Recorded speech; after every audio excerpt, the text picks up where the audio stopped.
The chair scrapes backward against the hardwood floor with a sound that silences half the restaurant. "I'm sorry, but I can't do this." Margot's fork freezes midway between her plate and her mouth. A piece of salmon clings to the tines, suspended in the air like her breath, like her heartbeat, like everything she thought this evening might become. Preston is already standing. His napkin lands on the table with practiced carelessness, right next to the breadbasket they haven't touched. He's adjusting his blazer. He's not even looking at her. "You don't—" Margot sets the fork down slowly. "You don't want to finish dinner?" "Look," Preston sighs, the sigh of a man who has somewhere better to be, someone better to be with. "Your profile pictures were generous, and I'm not saying you're not a nice person, I'm sure you are, but I have a physical type, and this," he gestures vaguely at her body, the sweeping motion of his hand encompassing everything she is, "this isn't it." The words hang in the air. Margot feels them land on her skin like something hot, like shame has a temperature. A woman at the next table stops talking to her husband. The silence spreads outward like ripples in water. "I drove 45 minutes for this," Preston continues, reaching into his pocket for his wallet. He pulls out two $20 bills and drops them on the table, the paper making a soft slapping sound against the white tablecloth. "That should cover your meal. I'll get mine at the bar on my way out."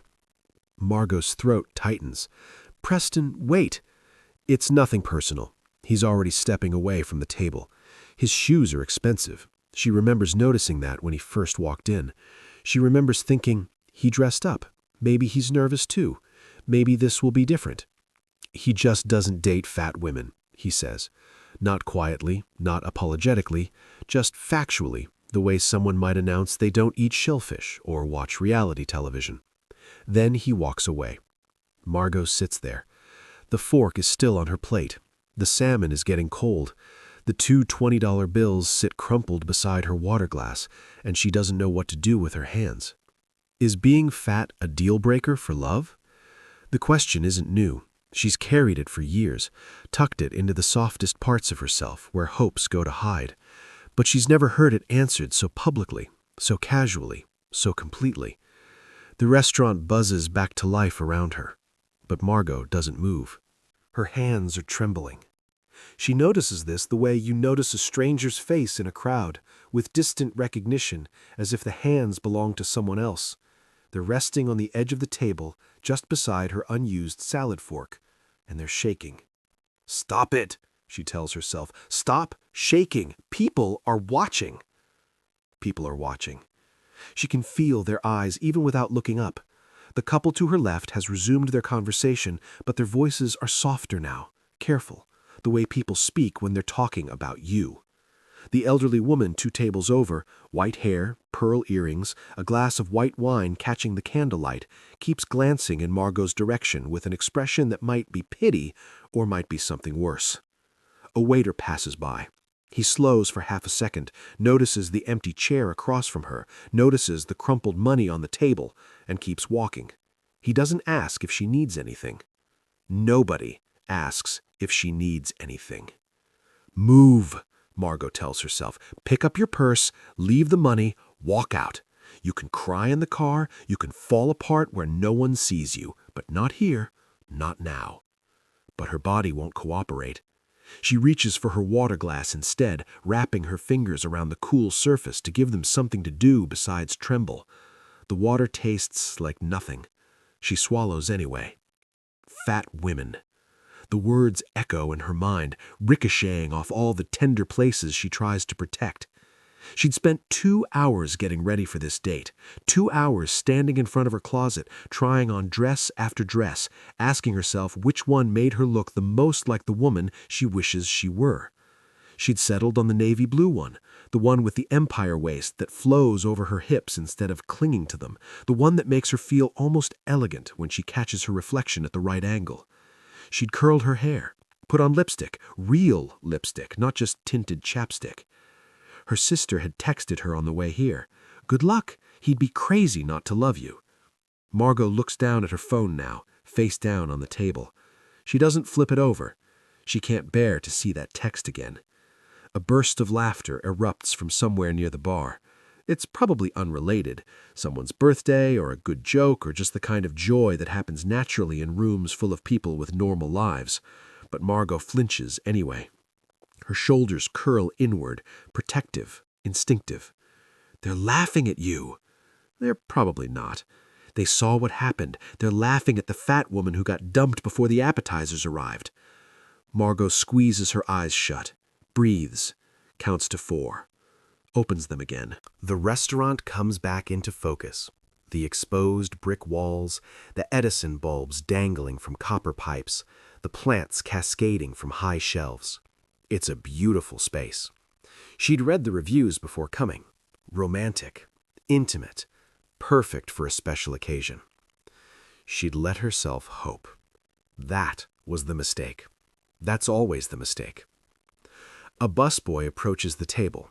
He's young, maybe 19, 20, with acne scars along his jawline and a hesitant expression, like he's not sure whether to speak. He reaches for Preston's untouched water glass.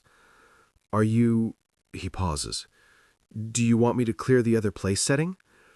Margot stares at the empty chair across from her, the chair where Preston sat for exactly 11 minutes before deciding she wasn't worth the rest of his evening.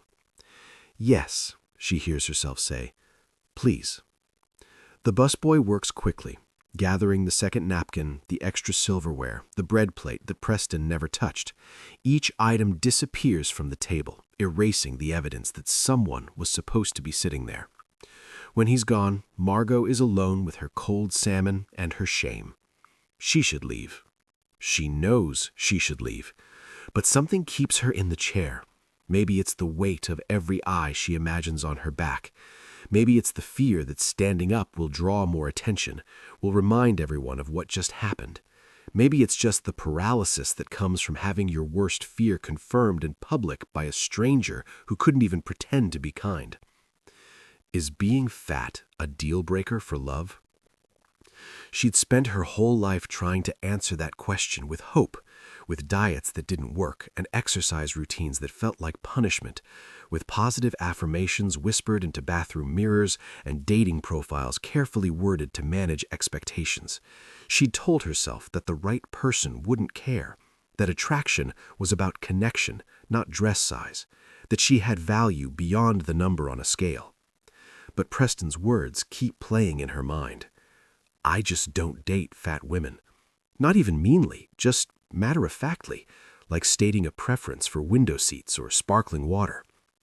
Margot picks up her fork, sets it down, picks it up again. "Eat something," she tells herself. "If you leave the food untouched, everyone will know it affected you. Eat something and look normal." She can't remember what normal feels like. At the table diagonal to hers, a couple is sharing a dessert. They're feeding each other bites of chocolate cake, laughing, their fingers intertwining across the table. The woman is thin, willowy really, with delicate collarbones and a dress that clings to a body that probably has never been called a deal breaker. Margot looks away. Her chest aches, not dramatically, not like the heart attacks they warn about in health class, but quietly. A slow spreading hurt that starts somewhere beneath her ribs and radiates outward. She thinks about her mother, who spent decades hating her own body out loud, who would stand in front of mirrors and grab handfuls of her own flesh like it had personally betrayed her. She thinks about her father, who left when Margot was 12 and married a woman half his size. She thinks about every magazine cover, every movie, every dating app that taught her the same lesson from different angles. You are too much. You take up too much space. You are not the kind of woman that love stories are written about.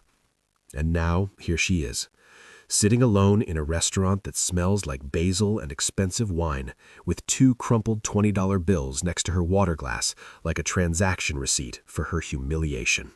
Across the restaurant, at a corner booth partially hidden by a fern in a brass planter, a man named Callum Hennessy cuts a chicken tender into small pieces. "Daddy, can I have the ketchup?" "1 second, Poppy." He's not looking at his daughter. He's looking at the woman across the room, the one in the navy dress who just watched her date walk out on her. He saw the whole thing. He didn't mean to. He'd been distracted, trying to get Poppy to sit still long enough to eat something besides French fries, when the scraping chair caught his attention. He'd looked up just as the man in the expensive blazer gestured at the woman's body like it was evidence in a trial he was winning. "I just don't date fat women." The words had carried. They'd been spoken with the confidence of someone who'd never been made to feel small. Callum had felt his jaw tighten. His hands had curled into fists beneath the table. "Daddy, catch up." "Right. Sorry, sweetheart." He slides the bottle across the table, but his eyes keep drifting back to the woman in navy blue. She hasn't moved. She's just sitting there, frozen, like she's waiting for someone to tell her what to do next. Her hands are wrapped around her water glass. Her shoulders are hunched forward, trying to take up less space in a room that suddenly feels too bright. Callum knows that posture. He's seen it before. He's felt it before, in a different way. The way you shrink yourself after loss, after failure, after the world tells you that you're not enough. When his wife left 3 years ago, when she looked at him across the kitchen table and said, "I love you, but I don't want this life anymore," he'd felt exactly like that woman looks right now. Demolished, publicly, quietly. "Daddy, why is that lady sad?" Poppy has followed his gaze. She's 6 years old, with wild red curls that refuse to stay in a ponytail and a ketchup stain already blooming on her yellow shirt. She has her mother's eyes and her father's stubbornness, and she notices everything. Callum hesitates. "She's having a hard night, baby." "Did somebody hurt her feelings?" "I think so, yeah." Poppy considers this with the gravity of a philosopher. She dips a French fry into her ketchup pool, chews thoughtfully. "That's not nice." "No, it's not." "You should go make her feel better." Callum's chest tightens. Out of the mouths of babes. "I don't know her, Poppy." "So? You didn't know me before I was born, and you still loved me." The logic is impeccable. The delivery is casual. Poppy has already moved on to the next French fry. But Callum is stuck. He looks at the woman again. Someone has cleared the other place setting from her table, so now she's just sitting there alone with a plate of food she isn't eating and 2 bills crumpled next to her water glass. A few diners are still glancing in her direction, but most have returned to their own conversations, their own lives, their own carefully protected evenings. Nobody is going to help her. The realization settles in Callum's gut like a stone. Everyone in this restaurant heard what that man said. Everyone saw her sitting there, trying not to cry. And everyone is going to go home tonight and tell the story at brunch tomorrow like it's entertaining gossip, like she isn't a real person with a real heart that just got publicly shattered. He thinks about his own dark nights, the ones after the divorce, when he'd sit in Poppy's room after she fell asleep and wonder if he was ever going to feel whole again. He'd made it through those nights because of small kindnesses, his mother showing up with groceries, his neighbor offering to watch Poppy so he could take a walk, his boss telling him to take whatever time he needed. Nobody made a grand gesture. People just showed up. They just acknowledged his pain without trying to fix it. "Daddy?" "Yeah, sweetheart?" "You're doing the thinking face again." Callum laughs despite himself. "I am, aren't I?" "You should stop thinking and go be nice to the lady." He looks at his daughter. Her face is earnest, her cheeks round with French fries, her complete lack of social anxiety both baffling and beautiful. She hasn't learned yet that adults don't just approach strangers to offer comfort. She hasn't learned that we're supposed to mind our own business, that getting involved is awkward, that most people would rather look away than step forward. Maybe that's exactly why she's right. "Okay," he hears himself say. "Okay, what?" "Okay, I'm going to go be nice to the lady." Poppy grins, revealing a gap where her front tooth used to be. "Can I come?" Callum considers it. Having Poppy with him might make the approach less threatening. A single man walking toward a vulnerable woman could be misread 100 ways, but a father with his daughter is harder to misinterpret. "Finish your chicken first." "But, Daddy—" "3 more bites, then you can come." Poppy shoves 3 consecutive bites into her mouth with alarming speed. Done, she announces, cheeks bulging. Chew, please. She chews aggressively, maintaining eye contact the entire time. When she finally swallows, she spreads her hands in a gesture that clearly means, satisfied? You're ridiculous, Callum tells her. I'm helpful. That too. He takes a breath, looks across the restaurant one more time. The woman still hasn't moved. Okay, he thinks, here goes nothing. Margot is counting the seconds between breaths. In, 1, 2, 3, 4. Out, 1, 2, 3, 4. It's a trick her therapist taught her years ago, back when the anxiety was worse, back when she couldn't leave the house some days without her chest feeling like it was collapsing. She's gotten better since then. She's learned to move through the world with something like confidence, to fake it until she forgets she's faking. But right now, in this restaurant, with the eyes of strangers pressing against her skin like fingerprints, she's counting again. In, 1, 2, 3, 4. Out, 1, 2, 3, 4. Movement in her peripheral vision. Someone is approaching. Margot's entire body tenses. Her first thought is, Preston came back, and she doesn't know if the feeling that surges through her is hope or dread. Her second thought is, the waiter wants the table, and humiliation flares fresh in her chest at the idea of being asked to leave. She looks up. It's a man she doesn't recognize. Tall, early 30s maybe, brown hair that needs a cut, stubble along his jaw, a flannel shirt rolled up to the elbows. He's carrying a little girl, red curls, yellow shirt, ketchup stain on the collar. Margot braces herself. Great, now someone's going to lecture me, tell me I should hit the gym, offer unsolicited diet advice dressed up as concern. But the man stops a few feet from her table. He looks almost as uncertain as she feels. Hi, he says. I'm sorry to bother you. Margot stares at him. Her water glass is still clutched in her hands like a lifeline. I was just... He shifts the little girl on his hip.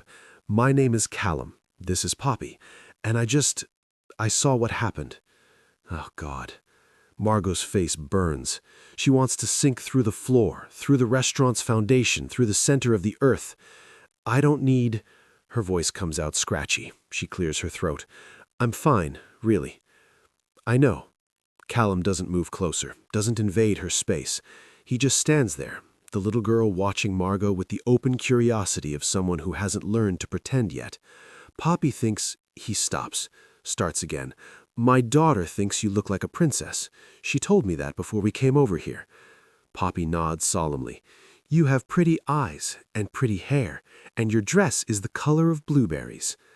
Margot feels something crack open in her chest. It's not a big thing. It's just a child's compliment, delivered with the matter-of-fact certainty of someone who hasn't learned to lie about what they see.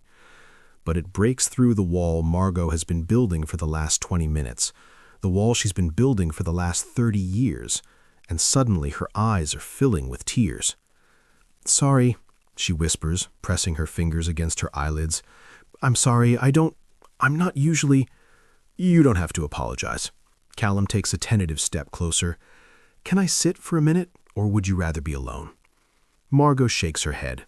She doesn't know if she's saying yes or no. She doesn't know what she wants. She just knows that this stranger's kindness feels like the first gentle thing that's happened all night. Callum slides into the chair across from her, the chair that was empty, the chair that Preston abandoned. Poppy clambers off his lap and stands beside the table, inspecting Margot with unguarded fascination. Why are you crying? Poppy asks.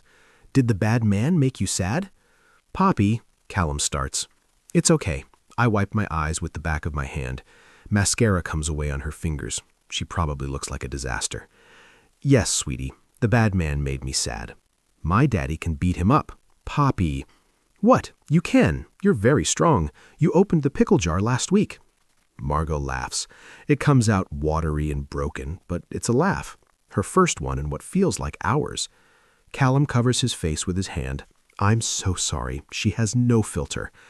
No, takes a shaky breath. I needed that.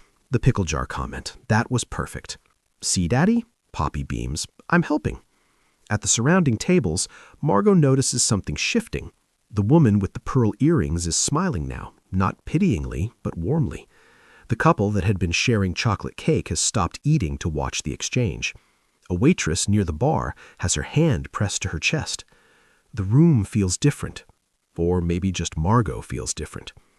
"Listen," Callum says, leaning forward slightly. "I don't know you. I don't know what you're going through. But I've had bad nights too. Nights where someone made me feel like I wasn't enough.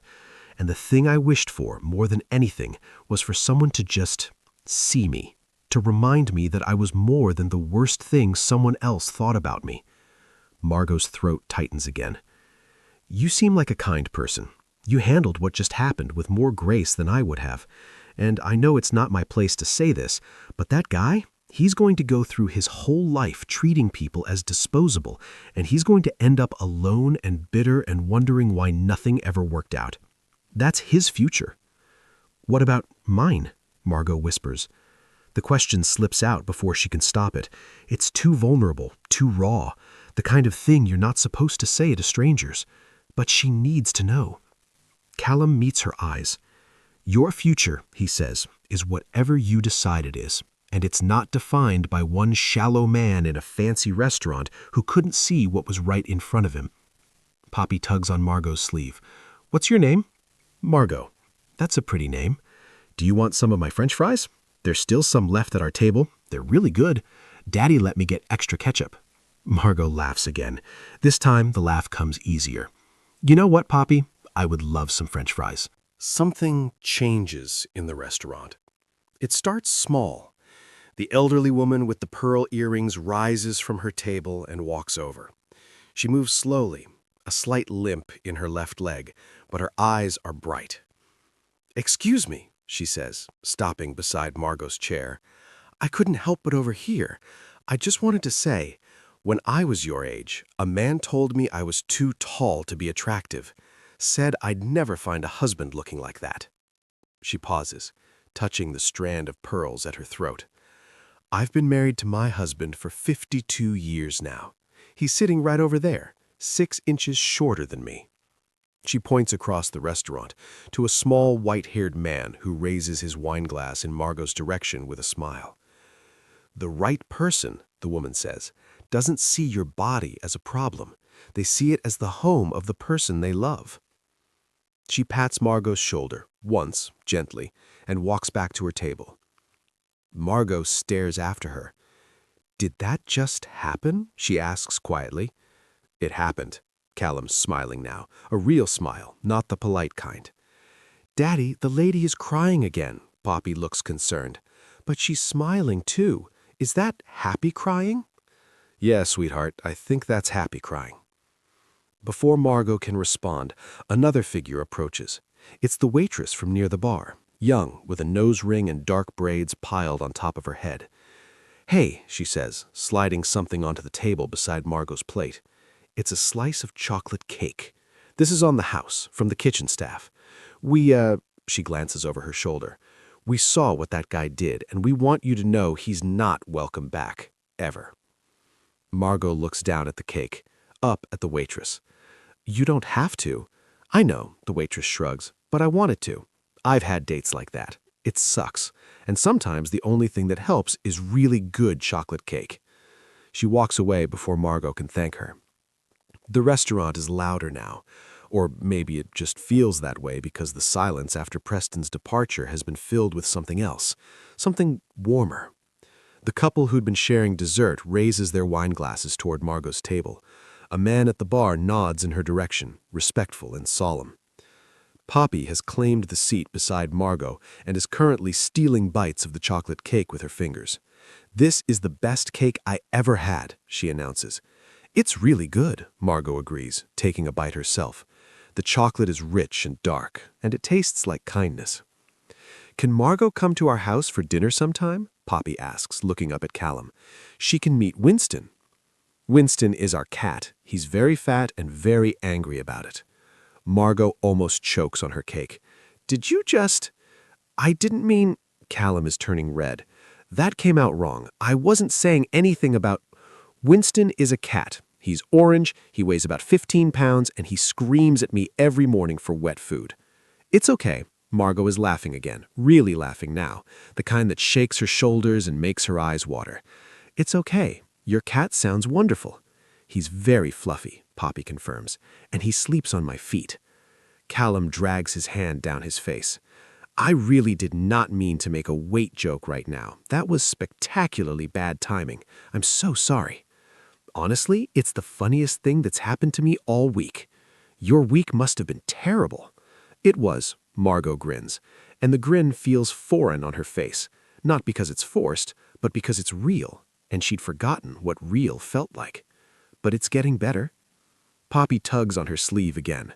So can you come for dinner? Daddy makes really good spaghetti. He puts extra cheese on top. Poppy, we can't just invite people to dinner. We met Margot 5 minutes ago. But she's nice, and she likes cake, and she laughs at your jokes even when they're not funny. Callum opens his mouth, closes it, looks at Margot with an expression somewhere between mortification and amusement. I'm beginning to think I should have left her at home. No, Margot says softly. I'm really glad you didn't. They've been sitting together for almost an hour now. Margot doesn't know how it happened.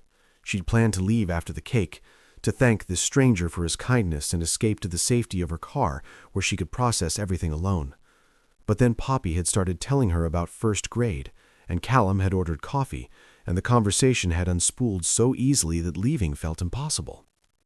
So she just ate the entire jar of peanut butter? Margot asks, incredulous. The entire jar, Callum shakes his head. I found her in the pantry at 2 a.m. She was covered in it. The cat was helping. In my defense, Poppy says with great dignity, it was crunchy peanut butter. That's the best kind. You were 2 years old. You didn't know the difference. I knew. Margot laughs. Her cheeks hurt from smiling. It's the strangest feeling, like her face is remembering how to do something it forgot. Around them, the restaurant has settled into the comfortable hum of a weeknight winding down. Some of the tables have emptied. The elderly couple with the pearls left 20 minutes ago, but the woman had stopped by one more time to squeeze Margot's hand and whisper, "Give yourself grace, sweetheart." Margot still feels that squeeze. "Can I ask you something?" Callum says, setting down his coffee cup. Margot tenses slightly, the automatic response of someone who has learned that questions often come with judgment attached.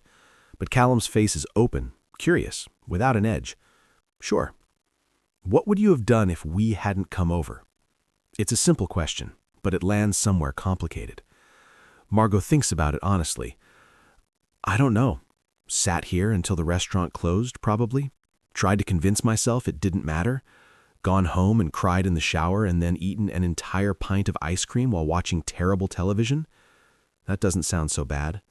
The ice cream wouldn't have been the problem. The problem would have been what I told myself while I ate it. Callum tilts his head, waiting. That he was right, Margot says quietly. That I'm too much. That I'll always be too much. That there's something fundamentally wrong with me that no amount of kindness or therapy or positive thinking will ever fix. The words hang in the air between them. Poppy has fallen asleep in the chair beside Margot, her head resting against Margot's arm. Her breathing is soft and even. My wife left 3 years ago, Callum says. It's the first time he's mentioned anything personal. She told me I wasn't enough. Not exciting enough, not ambitious enough, not enough. Just not. Margot looks at him. His face is calm, but there's an old ache behind his eyes that she recognizes. I spent a year believing her, convincing myself that I was the problem, that if I'd just been different, better, more, she would have stayed. What changed? He gestures at Poppy, asleep with chocolate smudged on her cheek. She did. She doesn't care if I'm exciting or ambitious. She just wants me to show up, to be there, to make spaghetti with extra cheese and open pickle jars. Margot feels something loosen in her chest. The people who love you, Callum says, they don't need you to be anything other than who you are. The ones who require you to shrink yourself, to take up less space, to be less of yourself, they're not your people. And it doesn't matter how beautiful or thin or perfect you become, they'll always find something wrong because the problem was never you. It was their inability to hold something real. Margot's eyes are wet again. That guy tonight, Callum continues, he's going to keep doing this. He's going to keep showing up to dates and measuring women against some imaginary standard and walking away when they don't fit. And one day, if he's lucky, he's going to realize that he's the one who doesn't fit. That he's the one who kept cutting himself off from love because he was too shallow to recognize it. And if he's not lucky, then he'll die alone, still wondering why nobody ever lived up to his expectations. Callum shrugs. Either way, that's his story. It's not yours. Margot wipes her eyes with the napkin. The mascara is long gone. She probably looks like a raccoon at this point. But somehow, for the first time all night, she doesn't care. "What's my story?" asks Margot. Callum smiles. It's gentle, genuine. "I don't know yet. We just met. But I think it's going to be a good one." The restaurant is almost empty now. A few tables linger, late-night drinkers at the bar. A group of friends splitting the last bottle of wine in the corner. But the dinner rush has long since faded. The candles have burned low in their holders. The music has shifted to something slower, softer. Poppy stirs against Margot's arm. "Daddy? Yes, sweetheart? Is it time to go home?" "I think so." Callum reaches across the table and gently lifts Poppy into his arms. She curls against his shoulder, already drifting back to sleep. Margot stands too, reaching for her purse. The two $20 bills are still crumpled next to her empty plate. She hadn't touched them all night. "Those aren't mine to take," she says, looking at the money. "But they're not going back to him either." Callum watches as she picks up the bills and waves the waitress over. "Can you give this to the kitchen staff?" she asks, "as a tip from the guy who left." The waitress grins. "Absolutely." When she's gone, Margot takes a deep breath. The restaurant smells different now, or maybe she just experiences it differently. Basil and wine and chocolate and something else. Something that might be possibility. "Thank you," she says to Callum. The words feel too small for what she means. "You don't have to thank me." "I know, but I want to." She looks at Poppy, asleep on his shoulder, her red curls spilling everywhere. "You raised a good kid."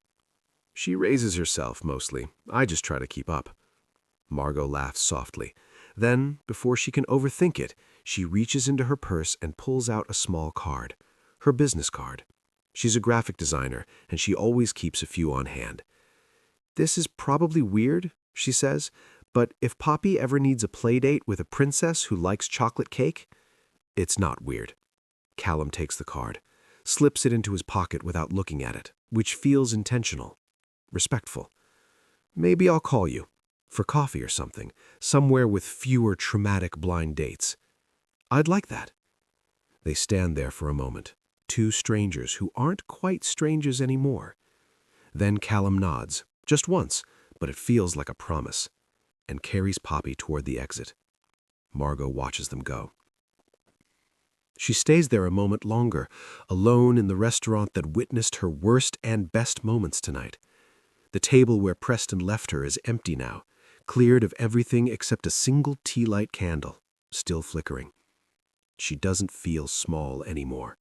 She feels, for the first time in longer than she can remember, exactly the right size. Is being fat a deal breaker for love? The question still echoes in her mind, but now it has an answer. Not for the right person. Never for the right person. Margot picks up her purse, leaves a generous tip of her own, and walks out of the restaurant with her head held high. The night is cool and clear. The stars are out. And somewhere in her chest, something that was broken has started, quietly, to heal. If this story touched your heart, don't leave without subscribing. We share stories like this one every week. Stories about resilience, kindness, and the moments that remind us who we really are. Hit that notification bell so you never miss one. And if you've ever had someone make you feel like you weren't enough, remember this. The problem was never you. It was their inability to see what was right in front of them. You are enough. You always have been.